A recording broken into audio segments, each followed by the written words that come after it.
Hi guys, it's Dr. Liz Jenkins with Dr. Liz Coaching. How are you? How are you? Thank you so much for joining me tonight on how to be single and mingle this holiday season, right?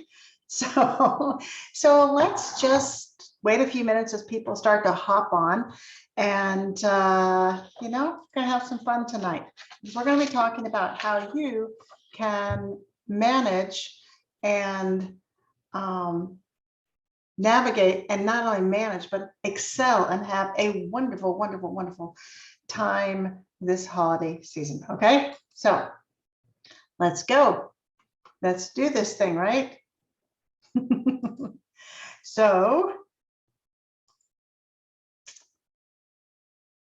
oh, there. Hey, Beth, how are you? How are you? Come on, let's just jump on in here. Jump on in here. It's good. I love it. I love it. I love it. Okay. So we're going to go live on Facebook as well. And I am thrilled to have you guys all here and joining me again.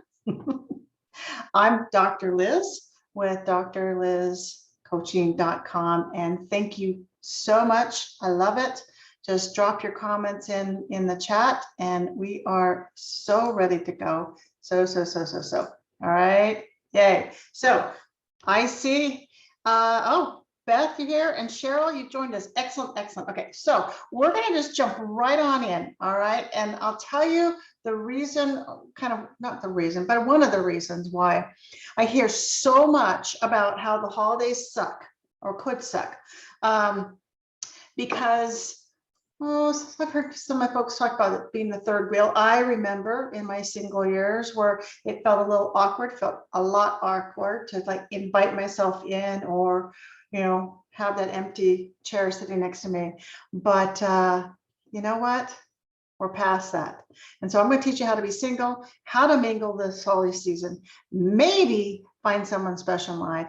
Maybe it's romantic part of it, but maybe it's new friends. You need to have friends, right? We all need friends. So the first and foremost reason that I want you to enjoy this is I want you to have an awesome holiday now and build in that place that you can have someone in your life in the future if you want to, and it's such a myth that single people aren't capable of appreciating or enjoying holidays. They're always waiting or lacking good friends and experiencing feeling left out. And that's not true. That's, in fact, I kind of resent the fact because society and TV kind of says that we as depressed people are going to be single around the holidays. But you know what? That doesn't have to be that way. It's ridiculous, actually, because it assumes that we don't have, if we're single, have any control over the matter. And so I want you to know that you have control over this holiday season. You have control over yourself. The holidays can be fantastic when you're single. And in fact, the holidays can be fantastic because you're single, right? There's perks. You get to choose what you want to do, when you want to do it, what you don't want to do. You don't have to go to multiple lame Christmas parties or bounce around from all these different places. You get to decide, but we've got to do it. You know how you do it? We do it by planning. So today we're going to talk about setting your mood and clearing your space. Yes, your space, your head space and your physical space so that you can have fun. Well, one of the best ways I know is that we start taking an intentional moment by decorating. Doesn't have to be elaborate, but we want to start getting in the mood. So you bring out the trees or the wreaths or whatever it is. Maybe it's the reindeers. You start putting out that special Christmas dishes. In fact, in our house, we do. We have Christmas dishes that have been around forever. And it's just something that starts December 1st. It's kind of like my mood set to get us going. So you decorate, you play the Christmas music, right? You start picking out those really cool Christmas movies and videos, things that start helping you feel like I'm in a Christmas or a holiday or spirit. We buy ourselves a special gift. We're not waiting around for them. or someone else, you get in your heart and you say, what is it that I want? Doesn't have to be big, or can be big, but you buy yourself a special gift and you make sure that it's something you want, it fits, don't scrimp, don't treat yourself poorly, pamper yourself. And by pampering, I also mean real pampering, spa time at home, or schedule a luxury. You want to start taking good care of yourself, treating yourself like you are the VIP in your life, because you are. All right. And so in that pampering, you're treating yourself as you're valuable, you're loving, and you're sexy. And that sets the mood.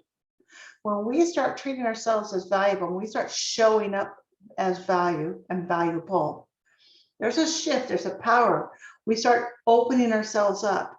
That when we're out and about, we're probably feeling a little more confident. We're probably feeling a little bit more out of our head and more into that moment. And that's what I want you to do, because as we're going into the holiday, or if you're going to any time or place, we can always use new friends. We can always use that positive bump up in our mood, our mindset, and being proud of yourself. Yeah, Cheryl's gonna ask, get it. Yeah, proud of yourself, feeling great, feeling like you're glad to be here. You're dressing well.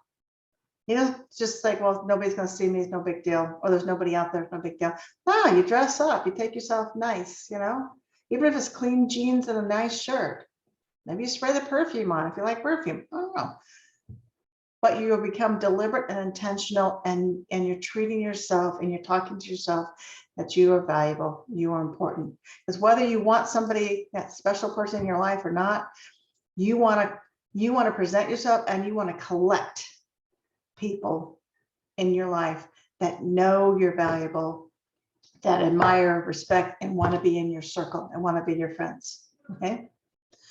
So you got some time off, got some vacation time, some holiday time off from work, right? All right. Date yourself. Oh, you heard me. Date yourself. Don't hole up in your house like, well, it's a good time for me to get all these chores done. All right, divide the time, but take yourself out. Maybe you do the Christmas mall walk and you see the lights. Maybe you take yourself out for a drive to see the holiday lights, and then you treat yourself to, I don't know, one of those special peppermint coffees at Starbucks or something. Doesn't matter. You get to do what you want to do, but date yourself. Do something fun. You choose a movie. You take yourself there, front and center, popcorn, candy, whatever it is, and enjoy yourself. Again, what are we doing? We're setting the external mood. We're treating our internal mood. We're showing ourselves that we're valuable because we're doing something nice, whether it's buying a gift, whether it's pampering, whether it's taking ourselves out. If you're feeling kind of stuck, not really quite sure, then hire a relationship coach. Hire a relationship coach, right? When you don't know how to do something, what do? You hire someone to replace or fix the garage door opener, you know. You hire someone to help show you how to do your taxes, right? You hire someone that knows, maybe if you don't want to clean the house, they clean the house better than you. So hire a relationship coach, someone that knows how to show you how to start with yourself, build a foundation to value yourself, and find the right skills, the right tools to go out there in the world, whether it's building platonic friendships or looking for romantic. Okay? So hire the relationship coach, clear your mind, and reset yourself for the life and love that you deserve. Another mind shift, gratitude. Really, really practice gratitude.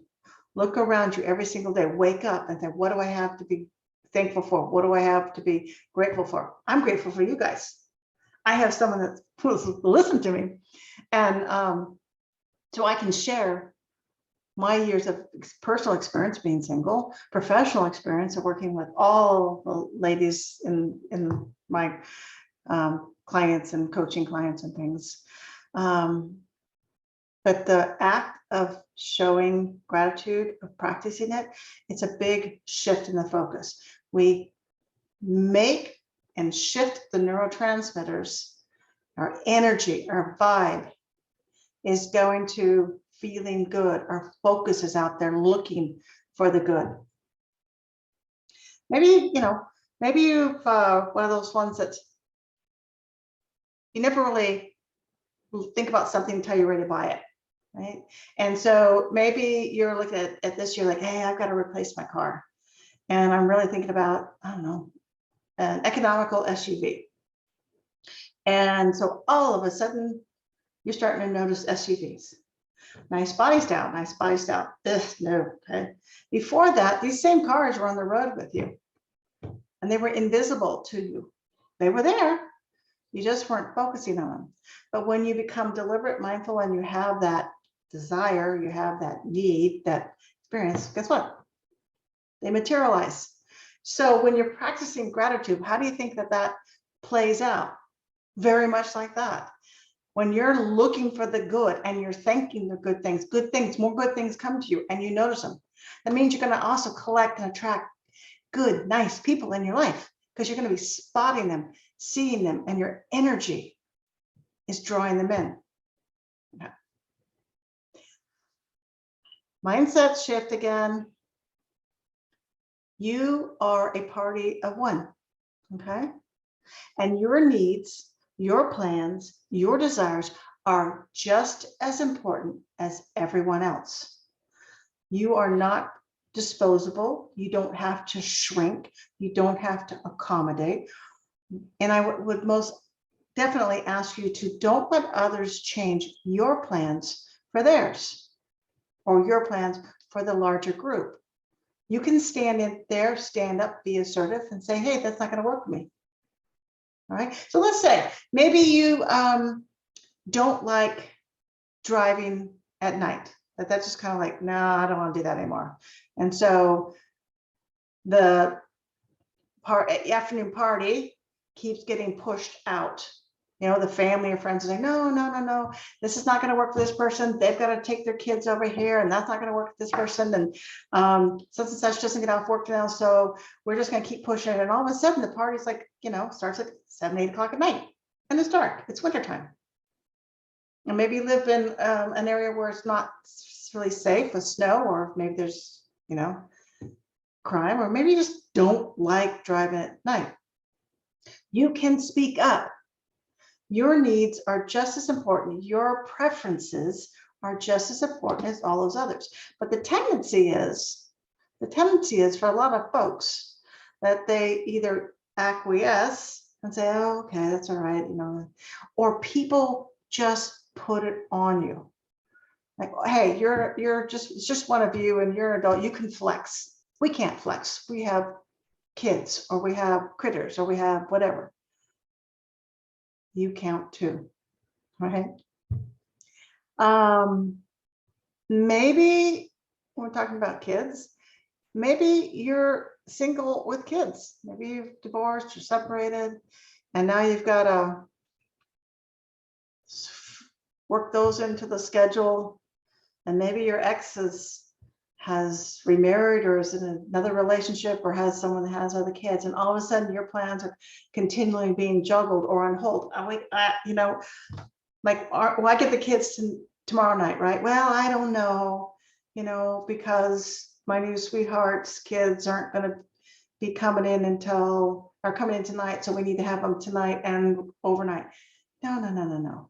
I mean, I'm not saying go out and have a war or battle over it, but I think that co-parenting effectively, being assertive, maybe just following the custody, sharing plan is a good thing. And so you've got to figure out how to do the kid swap, how to plan ahead. And if they have something that's important and big and things like that, you don't always have to give in because they're putting pressure on you to give in, right? Yeah. You have needs, you have preferences. So don't roll over. So in kind of, I want to say, kind of summarizing this up, there can be perks to being single during the holiday. There's also the downside for many people that they say they feel lonely, that, or they don't maybe feel lonely, but they are alone, and they would like to share this warm fireside. They're sitting back and it's crackling and their feet are up. And while they're having a lovely time, they still would like to have that special person next to them. I get that. It's good. It's okay. You know, experience that, acknowledge it, but don't crush yourself. Don't isolate yourself. It's okay to want something different. It's okay to have something to look forward to. I want you to know that you have a lot of power right here, right now. You can go to, you can host the party and have people come to you. You can go out into the world and find those mixers and find those places. Yeah. So set the mood, clear your mental space, clear your physical space so that you can have fun. You got it? All right. I'm looking forward to seeing you tomorrow, where we're going to start getting outside of our head and outside of our home. Yep, outside of our home, because we need to get out and get that interaction going. We need to step in and enjoy ourselves and enjoy the holiday that we create, because you get to be the driver here. So join me tomorrow for getting outside of your head and your home. And on Thursday, we're going to really dive deep about creating new traditions that are going to have you ready for the new year and new love or new friends, right? However you want. Anyway, I want to thank you so much for joining me. I've been thrilled, and thank you so much, guys, for all your questions. Keep dropping them in the comments. I will get back to you and answer or create some more tips and treasures of that. So take care. Bye-bye.